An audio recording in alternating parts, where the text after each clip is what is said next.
बिस्मिल्लाहिर्रहमानिर्रहीम। जैसा कि आप लोगों को पहले से पता है, पेशावर हाई कोर्ट ने इलेक्शन कमीशन के ऑर्डर के ख़िलाफ़, जिसके ज़रिए से हमसे बल्ले का निशान छीना गया था, पेशावर हाई कोर्ट ने इलेक्शन के होने की वजह से हमें स्टे दे दिया था। डायरेक्शन ये दी थी कि जो इलेक्शन कमीशन का ऑर्डर था वो सस्पेंड हो चुका था और इलेक्शन कमीशन को ये डायरेक्शन दे दी गई थी कि हमारा सर्टिफिकेट को वेबसाइट पे पब्लिश किया जाए और हमारा निशान रिस्टोर किया जाए। उस ऑर्डर को इम्प्लीमेंट किए बगैर इलेक्शन कमीशन ने पेशावर हाई कोर्ट में एक दरख्वास्त गुजारी थी और उनकी दरख्वास्त ये थी कि ये इंटरम रिलीफ वापस लिया जाए। उसमें एक ख़ास बात यह है कि आप सब लोगों को पता है, जिस दिन ये हेयरिंग हो रही थी 26 दिसंबर को, मीडिया भी मौजूद था, सारे जर्नलिस्ट कोर्ट के अंदर भी थे। आलमोस्ट 4 घंटे की हेयरिंग हुई थी। तकरीबन 1.5 घंटे की हेयरिंग एडिशनल अटॉर्नी जनरल साहब और डिप्टी जनरल साहब ने कर दी थी। उनके तरफ से 2 तारीख को एक एफिडेविट अदालत में फ़ाइल किया गया और एडिशनल अटॉर्नी जनरल की तरफ से ये कहा गया, जो पेशावर हाई कोर्ट के ऑर्डर 2 जनवरी के ऑर्डर में लिखा हुआ है कि एडिशनल अटॉर्नी जनरल साहब फरमा रहे हैं कि मेरी जो हाज़िरी लगी है, ना ही तो मैं उस दिन मौजूद था कोर्ट में, और जो मेरी सबमिशंस का लिखा गया है नहीं तो मैंने सबमिशंस की है। अदालत ने उस इस्तदा को मंजूर किया था कि आपने चूँकि एफिडेविट दिया है, हम उस इस्तदा को मंजूर करते। हम समझते हैं कि ये बात दुरुस्त नहीं है, क्योंकि वो कोर्ट में भी मौजूद थे और आर्गूमेंट्स भी हुए थे और इलेक्शन कमीशन का केस पुटअप भी हो गया था। एनीवे, अदालत ने ये मुनासिब समझा कि उस ऑर्डर को रिकॉल कर ले। चूँकि इलेक्शन हो रहे हैं, 13 तारीख बड़ा क्रिटिकल है। इलेक्शन कमीशन ने आज तक जो रिज़र्व सीट है, जो पूरे मुल्क में 227 है, उसमें 70 सीटें नेशनल असम्बली और बाकी सीटें प्रोविंशियल असम्बलीज़ की हैं। उसमें हमारी वमेन और नॉन मुस्लिम जो रिज़र्व सीट के लिए अप्लाई कर चुके हैं, उनकी नॉमिनेशन की स्क्रूटनी अभी तक इलेक्शन कमीशन ने नहीं की, बल्कि इलेक्शन कमीशन ने उसकी वजह से स्केड्यूल में चेंज करके रखा कि आखिरी दिन 13 तारीख तक है। चूँकि मैटर अर्जेंट है, निशान अलाट होना बड़ा ज़रूरी है। एक पॉलिटिकल पार्टी के साथ कॉमन सिंबल न होना उस पॉलिटिकल पार्टी के डिसोल्यूशन के मुतरादिफ है। लिहाजा पार्टी को डिसफंक्शनल करना आईन की खिलाफ वर्जी है। इसके ख़िलाफ़ आज हमने पिटीशन इस अदालत में फ़ाइल की है। उसको नंबर अलाट हो चुका है, पिटीशन नंबर 7 अब 2024। इसके साथ हमने दरख्वास्त ही गुजारी है। अदालत से हमारी रिक्वेस्ट है कि उसकी हेयरिंग, चूँकि आज अगर लेट ज़्यादा नहीं है तो उसकी हेयरिंग कल हर सूरत की जाए, ताकि ये अनसर्टेनिटी ख़त्म हो।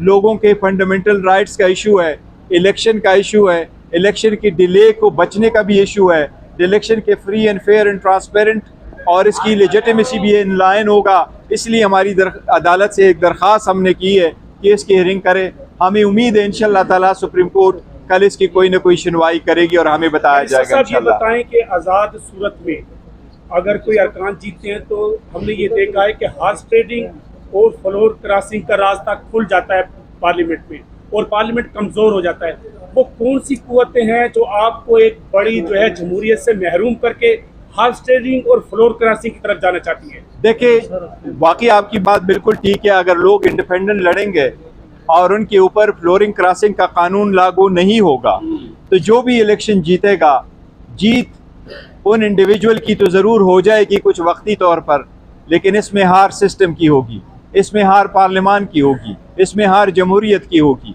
इसमें हार सारी इंस्टीट्यूशन की होगी। क्योंकि वो मुल्क आगे तरक्की नहीं कर सकता जिसको स्ट्रांग रियासत न मिले, और कभी आपको स्ट्रांग रियासत नहीं मिलती अगर उसके में आने वाला बंदा खुद भी दागदार हो। तो यही तो हम कोशिश कर रहे हैं कि काइंडली इस बात को मद्देनज़र रख के पार्टी को लो कर ले, लेवल प्लेइंग फील्ड सबको दे दे, सबको निशान अलाट कराएं, पार्टिसिपेट करे, यही कानून है। तो यही के लिए हम स्ट्रगल कर रहे हैं। तो साहब ये बताइएगा कि जनवरी को ऑलरेडी लगा हुआ है, तो मामला जब हाई कोर्ट में तो सुप्रीम कोर्ट इसको कैसे सुन सकती है? ये कानूनी देखिए, वो इंटरम ऑर्डर है, वो इंटरम ऑर्डर के खिलाफ हम आए हैं। वो अदालत कल देखेगी इस मैटर को, वाकई मेरिट उस पर लगा हुआ है। लेकिन अगर किसी वजह से सुनवाई नहीं होती या अगर हो भी जाए और ऑर्डर आने में देर है, तो हमारे पास सिर्फ एक दिन बच जाएगा, 11 तारीख। जो एक दिन में अगर होगा तो ये बहुत बड़ा नुकसान हो जाएगा। ये सारे, क्योंकि अगर ये कोई भी और मसला होता other than allotment of a symbol, फिर शायद हो सकता था। लेकिन इसकी अर्जेंसी की वजह से हम सुप्रीम कोर्ट आए कि मुनासिब ऑर्डर पास कर लें। सर साहब ये बताइएगा कि किन किन चैलेंजेस का सामना है आईनी तौर पर या वैसे ग्राउंड पर? देखिए, हमें जो सबसे ज़्यादा चैलेंजिंग का पूरे मुल्क को इस वक्त सामना करना है वो पॉलिटिकल इंस्टेबिलिटी है, वो एक इकनॉमिक जो डाउनफॉल है इसका है। और हम कोशिश यही कर रहे हैं कि election free, fair and transparent हो, उसमें सारे पार्टिसिपेट करें। जो भी हुकूमत स्ट्रांग आ जाए सब उसके साथ ताउन करे और हम मुल्क को आगे ले जाएं। हम अवाम पाकिस्तान पार्टी की सर अभी 4:30 बजे इलेक्शन कमीशन आमद है और वो बल्ले का निशान मांगने आ रहे हैं सर, वो दरख्वास्त दें। देखिए, बल्ले का निशान एक मरतबा किसी को अलाट हो चुका हो तो वो किसी और पार्टी को वैसे भी अलाट नहीं हो सकता। उम्मीद है इंशाल्लाह ताला इलेक्शन नहीं करेगी। और यही तो रीज़न है कि हम सुप्रीम कोर्ट से इस्तदा कर रहे हैं कि पॉलिटिकल पार्टी का जो हमारा पिटिशनर है उसका हक है कि हमें कॉमन सिंबल दी जाए और सबसे पहले हमें अपना बेट वापस मिल जाए। सर ये बताएं कि आपने यहाँ पर तस्लीम किया है कि वहाँ पर जो है आपकी कानूनी टीम जो है वो इस चीज को एक्सपोज नहीं कर सकी? नहीं, हमने आप जब गलत एफिडेविट जमा कराई जाए तो आपको पॉइंट आउट करना चाहिए। नहीं, ये देखिए मैं आपको बताता हूँ। वो 2 तारीख को उन्होंने जमा किया है, हमारा काउंसिल नहीं था, एक्स पार्टी हेयरिंग हो गई थी और 2 तारीख को कोई नहीं था, हमें नोटिस उस दिन आया है। और उस दिन के बाद 3 तारीख को अदालत ने उसको विकेट किया है। 3 तारीख का इशू ये है कि 3 तारीख को हमारे यहाँ भी केसेस थे, खान साहब के साथ भी मिलना था और अदालत से यही इस्तदा की गई थी पेशावर में भी कि मेहरबानी कर ले, एक ही दिन ने बीच में, आज का दिन था।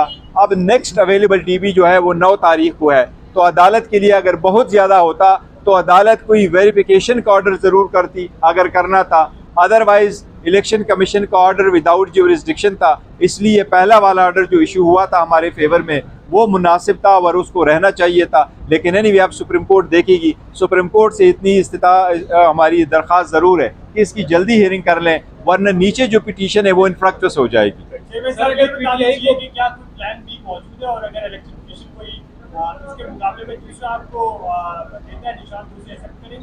देखिए, प्लान बी तो ज़रूर पार्टी रखती रहती है, लेकिन हमारी पहली कोशिश यही है कि हमारा बल्ला मिल जाए और अगर बल्ले पे जो भी कोई है, हमने रिक्वेस्ट की हुई है कॉमन सिंबल हमें मिल जाए। पॉलिटिकल पार्टी जब कैंडिडेट स्प्लिट करती है तो उस पॉलिटिकल पार्टी के साथ एक सिंबल होना चाहिए जिस पे वो इलेक्शन में जा सके।